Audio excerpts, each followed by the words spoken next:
Намасте! Дорогие друзья, сегодня я запишу очень важное видео, посвященное Коре на гору Кайлас. Многие люди стремятся попасть в это место. Вы знаете, что для многих людей это, возможно, какая-то несбыточная мечта. Некоторые люди думают об этом долгое время. Но вот наступает момент, когда вы приближаетесь к заветной мечте и способны реализовать такой замечательный план, как посещение горы Кайлас и Кора вокруг Кайласа. Так как я в этом году сама совершила это восхождение, я бы хотела с вами поделиться своими мыслями, наблюдениями, а самое главное, важной информацией, как подготовиться к этой коре, как подготовиться к восхождению в горы, потому что речь будет идти о высотах до 5500 метров. Вы знаете, что высота перевала возле Кайласа — это порядка 5600 метров. Но до этого перевала еще надо дойти, а по дороге вы будете несколько раз подниматься на высоту и 5000, и высоты, которые и ниже, они также оказывают серьезное влияние на организм человека. И вы знаете, готовясь, я, естественно, как многие из вас, смотрела различных блогеров и профессионалов, альпинистов, людей, которые ходят в горы. И все они говорят, в принципе, одно и то же. Каким бы ты подготовленным ни был, никогда нельзя быть готовым на 100% к тому, как будет чувствовать как вы будете себя чувствовать, как будет чувствовать ваше тело. Никогда нельзя заранее предугадать, что вообще с вами будет там происходить, даже если вы уже поднимаетесь на такую высоту далеко не в первый раз. Поэтому отнеситесь, пожалуйста, к подготовке достаточно серьезно. И очень важно знать ряд моментов, какие медикаменты нужно взять с собой и что необходимо использовать во время восхождения в горы. Итак, давайте поговорим с точки зрения аюрведы. Так как я аюрведический терапевт, меня зовут Мария Ланг, мое имя духовное Коранешвари. Я мастер, который занимается оракулом Шри Матрика, и также я по своей духовной линии принадлежу к Аула-тантре. Поэтому мой взгляд на многие вещи будет не совсем стандартным, религиозным, как тому привыкли в Индии, в классическом индуизме. Потому что тантра, она в целом многие вещи рассматривает несколько под другим углом. А именно, тантра рассматривает все явления как нечто целое, не деля и не дробя их. Поэтому давайте сразу я бы хотела сказать людям, которые идут на Кайлас ради того, чтобы очистить свои грехи, улучшить свою карму, что-то оставить. Для чего мы это все делаем? На самом деле существуют такие методы работы духовной, как Анавапая, Шактапая и Шамхавапая. И это разные методы получения духовного откровения и взаимодействия с божественными энергиями. И первый метод заключается в том, что человеку для того, чтобы выйти на взаимодействие с божественным, ему необходим ряд физических действий. Ему необходимо сделать обряды поклонения, какие-то ритуалы, что-то сделать со своим телом, там обязательно соблюсти аскезу, пост или какое-то длительное паломничество. То есть нагрузить свое тело так, чтобы человек почувствовал, да, мое тело устало, но оно устало во имя божественных дел. И поэтому человек чувствует удовлетворение, что он потрудился не для себя, а потрудился ради своей души или на благо близких, или для продвижения дхармы, для божества. И именно это ощущение переводит его в определенное состояние, которое человек сам себе дает разрешение после этих трудов выйти на новый уровень общения с божественным. И кора, любая ятра, то есть паломничество так называемое, это методы, которые относятся именно к этому постижению божественного через физическое тело. Поэтому люди думают, что чем сложнее, чем тяжелее испытания, которые они пройдут, тем больше они очистятся. Ну, давайте посмотрим, как на это смотрит тантрическое учение. Тантрическое учение, оно человека, в принципе, освобождает от всех жестоких аскез, от паломничеств и говорит о том, что метод постижения божественного находится в нашем сознании. И тело, оно сознанием управляется. Оно должно быть сознанию подчинено. Если кому-то надо подчинить свое тело с помощью серьезной аскезы, да, он может пользоваться этим методом. Если кто-то не может подчинить свое тело без поста, без вещей, которые это тело в какой-то степени угнетают, то ему надо этим воспользоваться. Но нужно не забывать, что основное богообщение у нас происходит в сознании. И сколько бы вы физических усилий не приложили, и чего бы вы ни сделали, вы никаким образом Бога не постигнете. Потому что Бога постигает не тело, не неприятности, не аскеза от тела, а Бога постигаем мы в нашем сознании. Поэтому, как говорится, восходить в Кайлас свой собственный вы можете каждый день, поднимаясь, как некоторые люди знают, что у нас находится чакра самая высокая, да, и 7-я, мысленно настраиваясь, читая мантру Аум Навах Шивая, мы можем каждый день прикасаться к энергии Кайласа, потому что все духовные места, все святыни, которые находятся в этом земном мире, они имеют свое отражение в нашем физическом теле. И вы можете, никуда не ходя, обращать свой взор и получать энергию от любой святыни. Почему я об этом сейчас говорю? Потому что люди в своем рвении сделать паломничество к Кайласу или совершить какие-то духовные подвиги, думая, что именно только через подвиги эти они получают прощение, очищение, они могут очень серьезно себе навредить. Поскольку, еще раз я хочу вам сказать, что человеку самое главное наладить контакт с самим собой. И вот это прощение и единение, оно происходит не на Кайласе, оно не происходит в какой-то там Шакти-Питхе, оно происходит внутри вас. И в первую очередь вам нужно начать с того, чтобы простить себя. Потому что люди, которые начинают делать такое паломничество, для того, чтобы их тело чувствовало себя хорошо, ему необходимо чувствовать себя свободно и не испытывать никаких спазм и болей. А спазмы и боли нам дает наша психосоматика.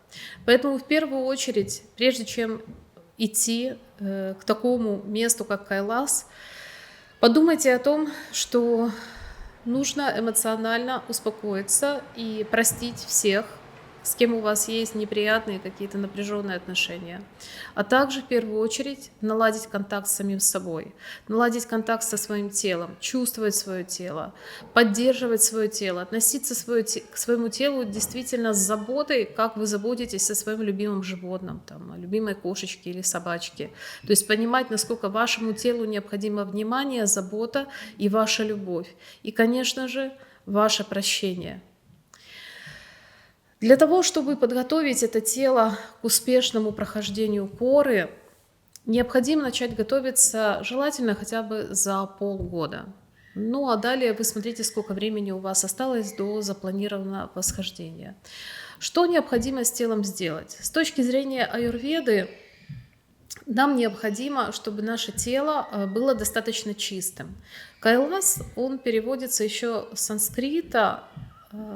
Один из вариантов перевода – это хрусталь. То есть это гора хрустальная гора. И ваше тело должно стать таким же хрусталем, таким же, как говорится, кристаллом чистым, сквозь который проходит свет, и свет, отражаясь, создает блеск и великолепие. Поэтому ваше тело желательно, чтобы оно было очищенным и чистым. И я очень рекомендую за полгода до посещения Кайласа пройти панчакарму, чтобы на всех уровнях вы могли очистить все слои своего тела и улучшить взаимодействие всех систем, работу всех органов, для того, чтобы у вас не было проблем с суставами, потому что во время панчакармы идет глубокая проработка всех мышц, промасливание суставов. То есть ваш опорно-двигательный аппарат после панчакармы чувствует себя очень хорошо. Выходят соли, выходят токсины, и связки, и кости приобретают эластичность. И даже если у вас будет какая-то травма после такого серьезного промасливания, эта травма не приведет к разрыву или перелому, поскольку ваши ткани будут эластичными. Поэтому первое, за полгода до серьезного восхождения на Кайлас или на какую-то другую гору и высоту, знайте, что вам необходимо заняться проработкой своего тела для того, чтобы добиться его мягкости, эластичности и также, естественно, потери токсинов в виде определенного количества килограмм.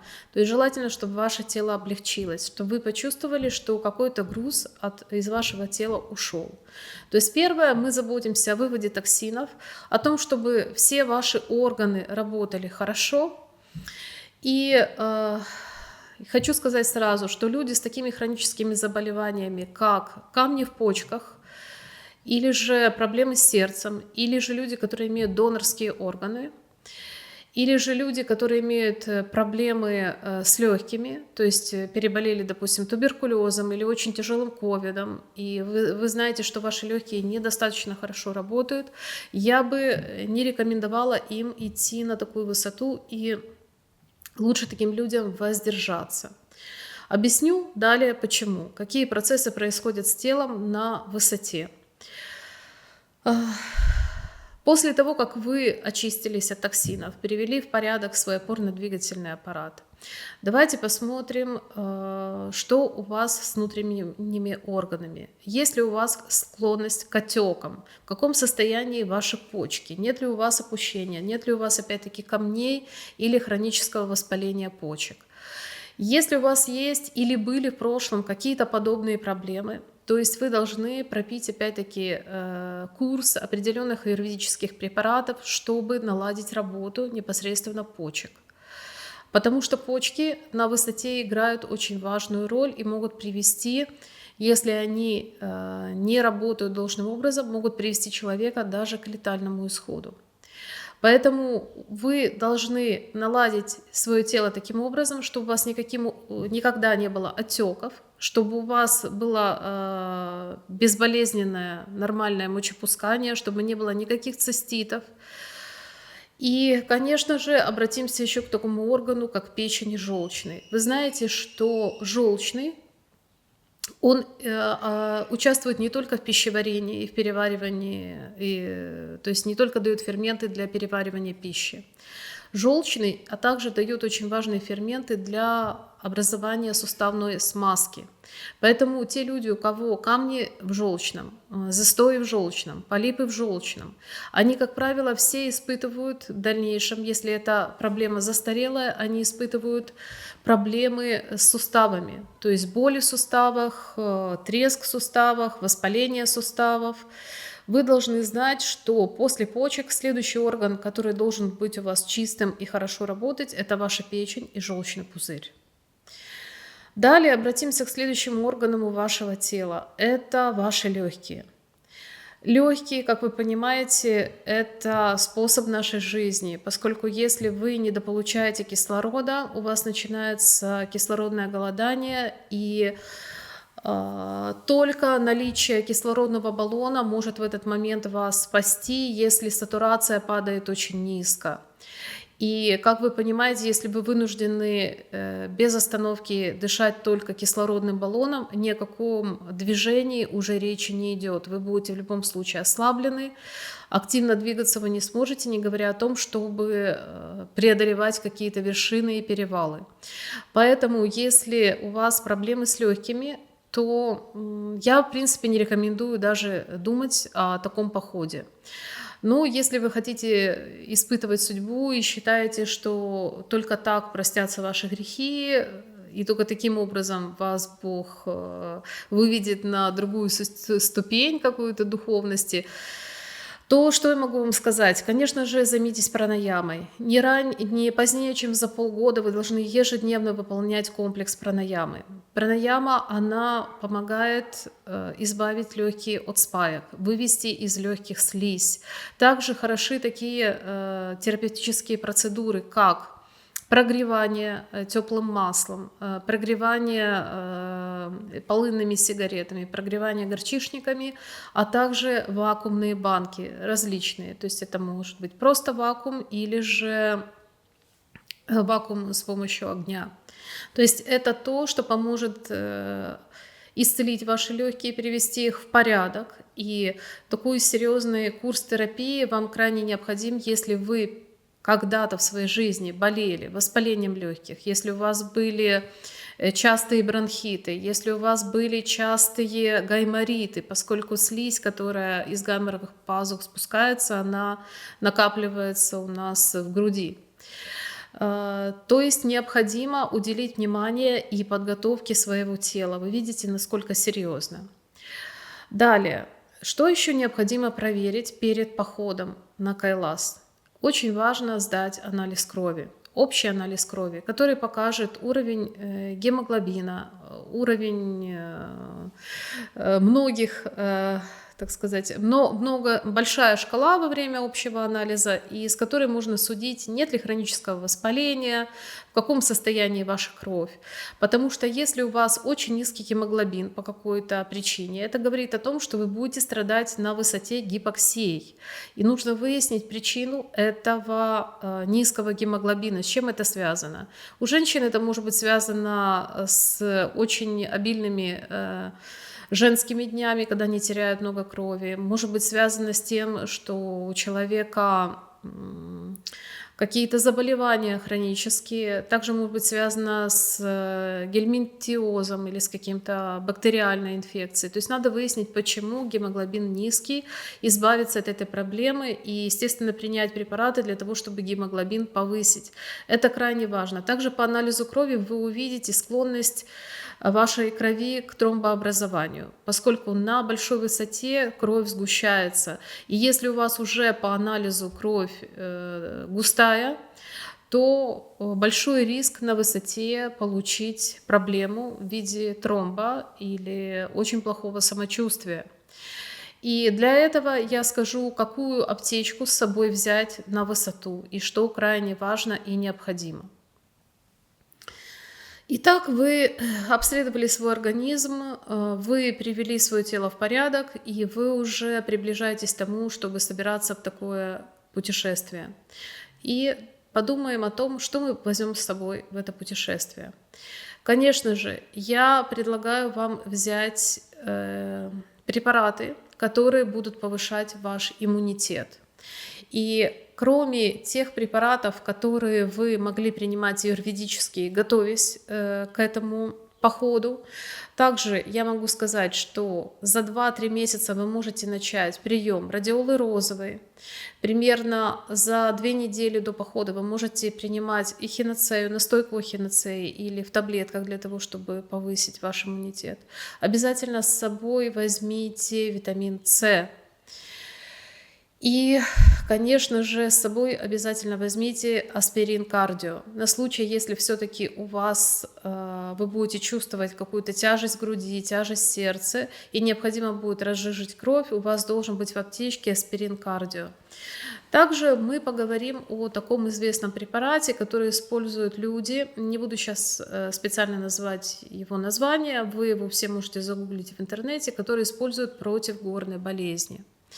Это средство диуретик. Оно противоотечное. Очень мощное средство. И я сразу хочу вам сказать, что лучше всего покупать оригинал, а не те препараты, которые выпускают в странах, допустим, СНГ. То есть лучше всего покупать эти таблетки производства США, Австралия, Европа, Франция. Но не берите с собой в поход таблетки, которые вы купили в Украине, России или в любой из стран СНГ. Они не будут такими эффективными. То есть вы приобретаете хороший препарат, и когда вы уже собираетесь выезжать в горы, в этот день вы принимаете первую таблетку. Иногда в инструкциях написано, что принимать его необходимо за день до. Ну, тут надо смотреть по весу человека, по его комплекции. Если человек крупный, то, конечно, будет иметь смысл начать прием на день раньше. Когда вы принимаете этот препарат, что происходит? Этот препарат заставляет почки работать активнее. Поэтому у вас не будет застаиваться жидкость, потому что люди, которые поднимаются чем выше в горы, у них возникает склонность к отекам. И вы должны понимать, что эти отеки не просто на лице, теле, эти отеки еще и внутренних органов, которые вы не видите. Первое, что отекает, это сердце, и отекает наш мозг. Поэтому я настаиваю все-таки на том, что люди, особенно те, которые идут в горы впервые, обязательно принимали этот препарат. Те люди, которые думают, что это химия, что это не нужно, они очень сильно ошибаются, поскольку на таких высотах, к которым ваше тело не привыкло, ему нужно оказать поддержку и помощь, чтобы не привести это тело к тяжелому состоянию. А людей в тяжелом состоянии я на Кайласе видела и даже сама лично оказывала им помощь, поскольку они как раз игнорировали прием препарата, они как раз не подготовились должным образом к походу. И, знаете, обычно это очень религиозные люди. Они думают, что только на одной вере, религии и желании им Шива поможет или кто-то другой поможет из богов, и они эту гору пройдут. Вы знаете, что наше физическое тело, оно может не справиться, и вы вместо успешной горы просто вернетесь обратно или пролежите в кровати. Поэтому необходимо начать прием этого препарата от горной болезни и принимать его обязательно до того момента, пока вы с гор не спуститесь. И даже еще один день плюс, чтобы снять отеки, которые могут развиться на следующий день. То есть резко, еще не спустившись с гор, бросать прием этого препарата категорически нельзя. Вы должны его прекратить, переходя с одной таблетки на половинку, или же если вы принимали за один раз 2 таблетки, вы переходите на одну, потом на половинку, и потом вы прекращаете. То есть резко прием не бросайте, и обязательно, когда вы спустились с гор, еще день его нужно маленькую дозу выпить. Этот препарат может оказать побочные действия только тем людям, у кого есть запущенные хронические заболевания тех органов, которые я перечислила. В целом на здорового человека никакой побочной реакции не будет, кроме того, что вы чаще будете ходить в туалет. Далее, давайте поговорим о том, как вы себя будете чувствовать на высоте. Высота – это стихия эфира и воздуха. И, конечно же, на высоте в любое время года, даже если там будет тепло, вам будет холодно. А холодно вам будет в конечности, в руки и ноги. Особенно в вечернее время, когда вы будете ложиться спать. И даже те электрические простыни, которые будут в некоторых отелях, могут вам не помочь. Поэтому я вам очень рекомендую взять с собой обычную грелку, которую вы будете наливать кипяток и будете вечером согреваться. И согретым человек очень хорошо и легко засыпает, потому что у многих людей, особенно те, которые не принимают никаких препаратов, не разжижают кровь, не принимают диуретик, у них возникает эффект отсутствия сна на высоте, они не могут спать. А вы понимаете, что наша нервная система не может постоянно находиться в возбуждении, и в какой-то момент она вас просто отключит. Горная болезнь проявляется несколькими способами. Вам может тошнить, вам может быть плохо, и у вас будет нервное перевозбуждение, даже может быть какой-то страх. А второй момент, как проявляется горная болезнь, вроде бы вы в нормальном состоянии, но вдруг вы хотите спать. Вот вы идете и на ходу прямо засыпаете, и вам кажется, что просто вы устали, вам нужно прилечь, заснуть, но вот этого делать категорически нельзя, потому что вы не заснете, а вы можете потерять сознание. То есть это речь идет о том, что как бы мозг нас начинает отключать для того, чтобы мы прекратили двигаться из-за гипоксии. И в этот момент, когда человеку кажется, что он засыпает, он может просто потерять сознание. Поэтому в такой момент на тропе, если у вас наступает или слишком сильное перевозбуждение, если нападает страх, или же вам просто хочется свернуться калачиком и прямо там под камушком заснуть, вам в этот момент необходимо, первое, выпить горячей воды. Съесть обязательно чего-то сладкого, съесть какие-то батончики, съесть что-то, какие-то сухофрукты или конфеты. Вам обязательно нужно растереть руки, можно сделать слабый массаж головы. То есть любым способом вам нужно успокоиться, и те, кто хотели спать, сон должен у них пройти. То есть тогда можно продолжать двигаться дальше. Ну и, конечно же, самое важное – это подышать кислородом. Кислородные баллоны вы сможете купить во многих местах, аптеках и магазинах, которые будут встречаться вам на дороге. И обычно проводники несут с собой тоже дополнительный кислород. Поэтому не игнорируйте, обязательно дышите кислородом, и все будет восстанавливаться очень быстро. Также вы знаете, что есть надо минимально. То есть ни в коем случае не нужно есть, набивать полный желудок, если вдруг у вас какой-то проснется аппетит. Знаете, что все время коры, восхождения, подготовки к тому моменту, как вы выйдете на высоту 3000 или 3500 метров, с едой нужно сделать ограничения. То есть еду, особенно та, которая там существует в китайских ресторанах, то лучше не употреблять. То есть надо запасаться с собой таким сухим пайком и есть лучше всего легкую еду, легкую. Но тем не менее еда должна быть с определенным количеством жира, то есть это или животный жир, или масло ги для тех, кто вегетарианцы, и обязательно как можно больше горячего. То есть еда должна быть теплой, горячей, жирной, и обязательно должно быть много воды или чая.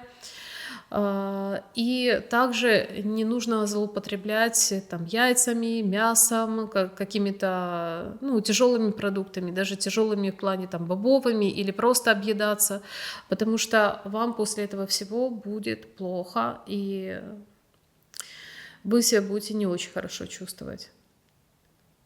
В целом, если вам будет тепло, если вы будете соблюдать диету, если вы будете принимать препараты, и, конечно же, если у вас будет удобная экипировка, сильно тепло одеваться на кору не стоит, потому что там солнце при любой температуре днем очень сильное, и вы должны одеваться как капуста, для того, чтобы, если очень жарко, сразу вы могли что-то снять, положить в рюкзак, и когда будет опять ветер и холод, опять одеться. Обязательно берите с собой все крема, которые защищают кожу, без защитных очков для глаз. Невозможно находиться в горах, то есть это должны быть специальные горные очки с фильтром 4 для гор. И также обязательно возьмите с собой увлажняющие капли в глаза. Они есть юридические, они есть в любых оптиках, то есть капли в глаза вам понадобятся, поскольку там ветер, там может пыль очень часто попадать в глаза. И вообще от яркого солнца глаза могут и слезиться, и воспалиться, поэтому капли для глаз возьмите обязательно. В целом я нарисовала и обрисовала все, что вас может ждать, и что с собой хорошо иметь. И, возможно, какие-то нюансы я могла сейчас и упустить, но в целом обязательно знайте, что ваш организм должен быть в хорошей форме. Вы должны иметь внутреннюю мотивацию очень сильную. И я желаю вам успешного восхождения, успешной коры. Пусть Кайлас подарит вам любовь, обнимет вас, вы повзаимодействуете, помедитируйте с этим великим местом, увидите божества, прикоснетесь к этому сиянию Кайласа. И пусть ваша кора будет успешной, вы достигнете всех своих целей, пусть ваша духовная жизнь выходит на новый виток после окончания этой коры. Всего вам доброго!